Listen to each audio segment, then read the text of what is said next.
নমস্কার বন্ধুরা, শুভ সকাল। কেমন আছো সকলে? আশা করছি যে যে পরিস্থিতিতেই আছো ভালো থাকার চেষ্টা করছো। তো সেভাবেই আমিও ভালো থাকার চেষ্টা করছি আর দিনটাও শুরু করেছি। আজকে বুধবার, ঘড়িতে এখন 8টার মতো বাজে। আর সকালে কাজকর্ম সেরে বাসি জামা কাপড় ছেড়ে এসেই তো ছাদে এলাম ফুল তুলতে। তো আজকে আকাশটা বেশ পরিষ্কার, কদিন একটানা বৃষ্টির পর আজ বেশ ঝকঝকে রোদ উঠেছে। তো দেখো, ফুল তুলে নিয়ে চলে এসেছি আর চাও হয়ে গেছে। তো আগে ভাবলাম চাটা খেয়ে নিই, তারপরে রান্নাবান্নার প্ল্যান হবে। তবে শাশুড়িমা জিজ্ঞাসা করছিল যে রুটি খাওয়ার কিছু হবে কি না। যেহেতু আজকে ছেলেদের স্কুল ছুটি আছে, তো সেইভাবে টিফিন বানাবার কোনো তাড়া নেই। আর কালকে রাত্রে রুটি হয়নি, সকালে রুটি করেছিলাম, সেটাও ছিল। আর কালকে গোবিন্দের জন্য খিচুড়ি ভোগ করেছিলাম, সেগুলি খাওয়া হয়েছে, কিছুটা আছে। তো বড়মশাই বলল যে আমি খিচুড়ি খাবো। তো আগের দিনকে রাত্রে রুটি খেয়েছিল বলে খিচুড়িটা আর খাওয়া হয়নি। আর দুপুরবেলাতেও খায়নি, দুপুরবেলা বলেছিল সব সেদ্ধ ভাত খাবে। যেহেতু জন্মাষ্টমীর দিন সকলে শুকনো ছিলাম, আমরা উপোস করেছিলাম। উপোস বলতে ওই শুকনো খাবার আর কি, ভাতটা খাওয়া হয়নি। সেই জন্যই পরের দিন তো একটু ভাতের প্রতি টানটা বেড়ে যায়। তো সেই জন্য আর তরকারিপাতি করিনি, সেদ্ধ ভাত করেছিলাম, খিচুড়িটা রয়ে গেছিলো। শাশুড়ি মা খালি খিচুড়িটা খেয়েছিল, পবিত্র ভাত খেয়েছিল, আমরা রুটি খেয়ে নিয়েছিলাম। আর তাই জন্যই আর কি সকালবেলা দেখো বড়মশাই খেয়ে চলে গেছে, আর এই তো আমিও কিছুটা বাকি ছিল সেটা খেয়ে নিলাম। আর এখানে শাশুড়ি মা সবজি কাটতে বসে গেছে। তো আগের দিন খিচুড়িতে দেওয়ার জন্য আমি একটু শাক আনিয়েছিলাম, কলমি শাক। তো অল্প একটু খিচুড়িতে দেওয়া হয়েছিল, যেহেতু ঠাকুরের কাছে করেছিলাম, একদমই অল্প করেছিলাম খিচুড়ি। তো সেই জন্য অল্পই শাক দিয়েছিলাম, আর বাকিটা রয়ে গিয়েছিলো। তো ফ্রিজে একটু ইলিশ মাছের আর কি মাথা ছিল, আর একটু তেলও ছিল। তো শাশুড়িমাকে বললাম তাহলে ওইটা দিয়ে একটু সবজি, পটল, কুমড়ো, আলু যা আছে ওইগুলো দিয়ে একটু মাছের তেল দিয়ে কলমি শাকটা করে নেব। আর একটু কড়াইয়ের ডাল সেটাও আছে, ফ্রিজের মধ্যে ছিল আর কি। তো সেটাও গরম করে নেব। কটা মাছের কাঁটা মানে লেজা মুড়ো আছে, সেটা ঝাল করে নেব। তো ঢ্যাঁড়স তরকারির কথা হচ্ছিল, রাতের জন্য একটু রয়ে যাবে। কিন্তু রাতে আবার বড়মশাই বললো চিকেন আনবে। তো চিকেন আনলে ম্যারিনেট করে রাখবো, ওটা রাত্রের দিকেই করব। আর আজকে চিকেনটা একটু অন্যভাবে করতে হবে, মানে ওই ঝোল টাইপের হবে না, একবারে ফ্রাই মতো হবে। তো কিছু ওই লেগ পিস আর কি আনবে বলেছে, দেখা যাক কী হয়। আর এই তো দেখো আমি মশলাও করে নিলাম, ওদিকে ভাত বসিয়ে দিলাম, টিফিন করে নিলাম, সমস্তটা করে এই তো দেখো শাকটাও বসিয়েছি। শাকে নর্মাল যা মশলা দেয় সেটাই দিয়েছি, একটু আদা রসুন দিয়েছি, একটু জিরে বেটে দিয়েছি। তো এভাবে যেমন নুন মিষ্টি পরিমাণ মতো দেওয়া হয়। আর মাছের তেল আছে, অন্য কিছু তো লাগবেই না। তো খুব সুন্দরই হয়েছিল শাকটা। আর একটু ফোড়নে আমি দিয়েছিলাম তেজপাতা, শুকনো লঙ্কা, একটু দালচিনি আর একটু ফোড়ন, 5 ফোড়ন। তো দেখো রান্নাবান্না কমপ্লিট। রান্না বলতে যে শাকটাই করেছি, এই তো ভাত হয়েছে, আর কিছুটা বললাম মাছ আছে একদম অল্প, সেটাই ঝাল করে নিয়েছি।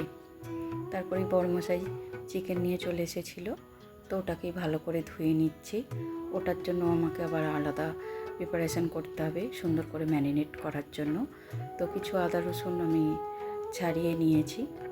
তো আগে মাংসটা ভালো করে ধুয়ে নেব, চিকেনটাকে নিয়ে তারপরে ওইদিকে মশলাটা করে নেব। আজকে মিক্সার গ্রাইন্ডারে পেস্ট করব না, হাতেই করব, যাতে টেস্টটা একটু ভালো হয়।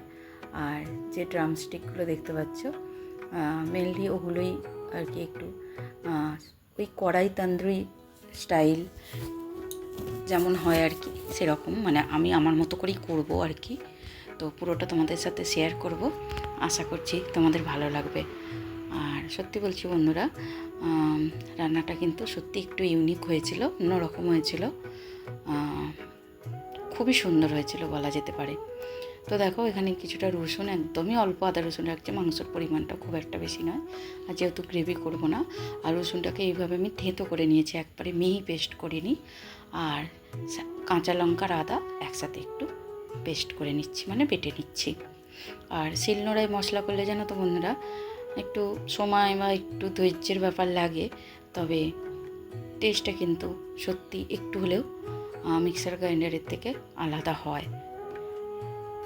তো যাই হোক, ওদিকে মশলা রেডি করে দেখো এদিকে গ্রেভিটা মানে ম্যারিনেট করার জন্য রেডি করছি। টক দই নিয়েছি, টমেটো কেচাপ নিয়েছি, জিরে গুঁড়ো, ধনে গুঁড়ো, সমস্তটা এক একে দিয়ে দিচ্ছি। তারপরে দিলাম গরম মশলা, এবার দেবো কাশ্মীরি লঙ্কা গুঁড়ো।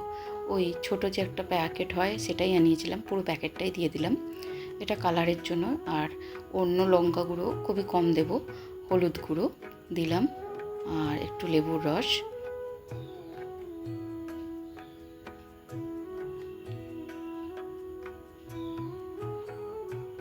আর গোলমরিচের গুঁড়ো। তো প্যাকেটের যে গোলমরিচের গুঁড়োটা থাকে ওটা দিলে আরও ভালো হয়।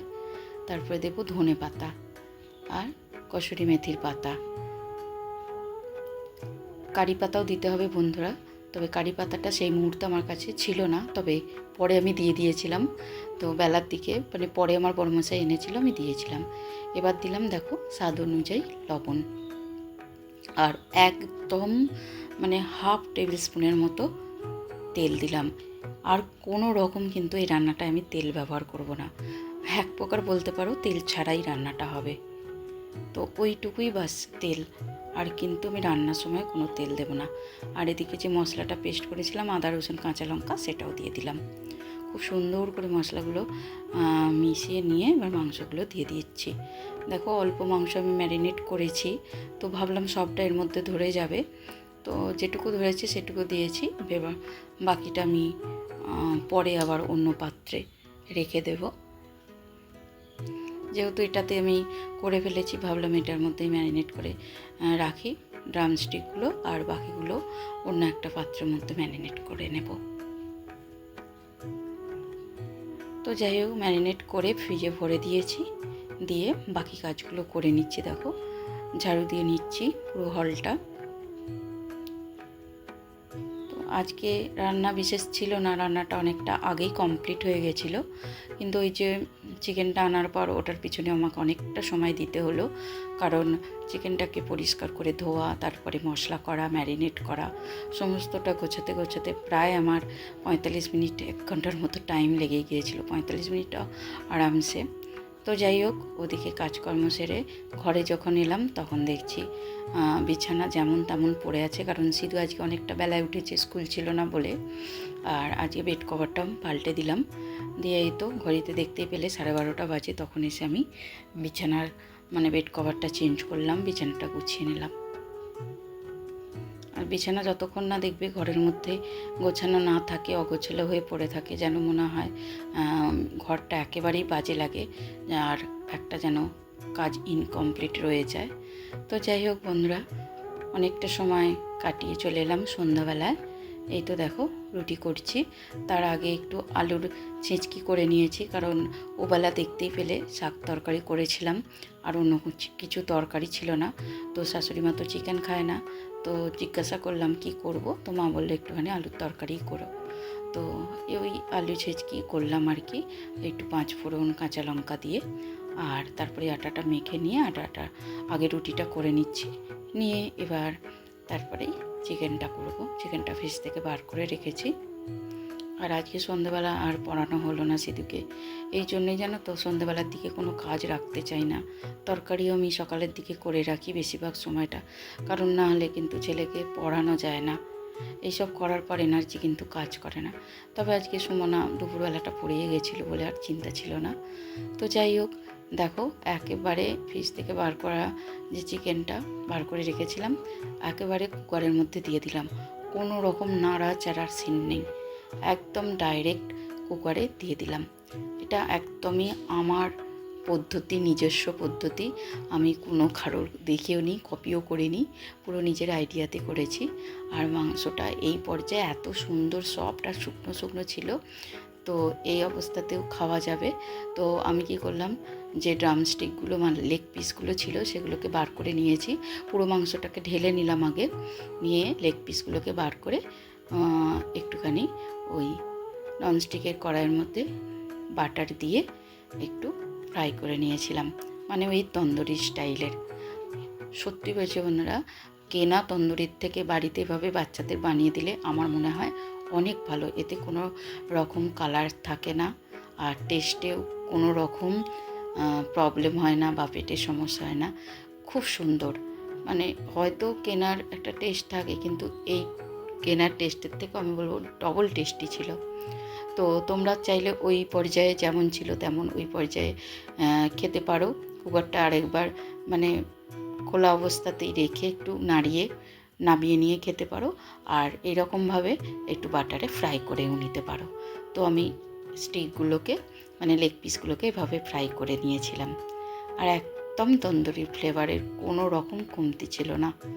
অসাধারণ হয়েছিল, যদিও আমি এটা ফার্স্ট টাইম করলাম নিজস্ব স্টাইলে। তো বন্ধুরা, একদম ইজি পদ্ধতি, দেখতেই পেলে। খালি ম্যারিনেট করার সময় মানে ম্যারিনেটগুলো ঠিকঠাক করতে হবে। সমস্ত উপকরণ দিয়ে ম্যারিনেট করে রেখে দেবে, আর সন্ধ্যাবেলায় এরকম কুকারে সিটি মেরে নামিয়ে একটু বাটারে ফ্রাই করে নেবে। সমস্ত চিকেনটা পারলে ফ্রাই করবে, নাহলে এরকম লেগ পিস থাকলে সেগুলোকে আলাদাভাবে ফ্রাই করবে। তবে আমি লেগ পিসগুলোকে আলাদা ফ্রাই করে তুলে নিয়ে বাকি যে চিকেনটা ছিল সেটাকেও সামান্য একটুখানি বাটার দিয়ে পুরোটা ঢেলে দিয়ে একটু নেড়ে চেড়ে নিয়েছিলাম, যাতে টেস্টটা বা ফ্লেভারটা আরও অন্যরকম হয়ে গেছিলো। তো এইভাবে একবার তোমরা ট্রাই করে দেখতে পারো, আশা করছি ভালো লাগবে, ভীষণ ভালো লাগবে। দেখতেই পেলে তোমরা বন্ধুরা, কোনো রকম আমি বেশি তেল দিইনি, আর এখনও বাটারও যে অতিরিক্ত দিলাম তাও কিন্তু নয়, আর কোনো রকম কালারও আমি ইউজ করিনি। কারণ কেনা তন্দুরিতে এত বেশি কালার থাকে যে ওটা আমাদের শরীরের পক্ষে ক্ষতিকর, বিশেষ করে তো বাচ্চাদের। আর বাচ্চাদের সবসময় একটা দেখবে তন্দুরির প্রতি একটা ভালোবাসা থাকে, আমার তো নিজেরই আছে। তো তাই জন্য আমার বর্মশাই কতদিন ধরেই বলছে যে একটা ইউনিক কিছু করো বা নিজস্ব স্টাইলে কিছু করো, যেটা খেতেও ভালো লাগবে আর কোনো রকম ক্ষতিও হবে না, আর খুব ইজি পদ্ধতিতে হয়ে যাবে।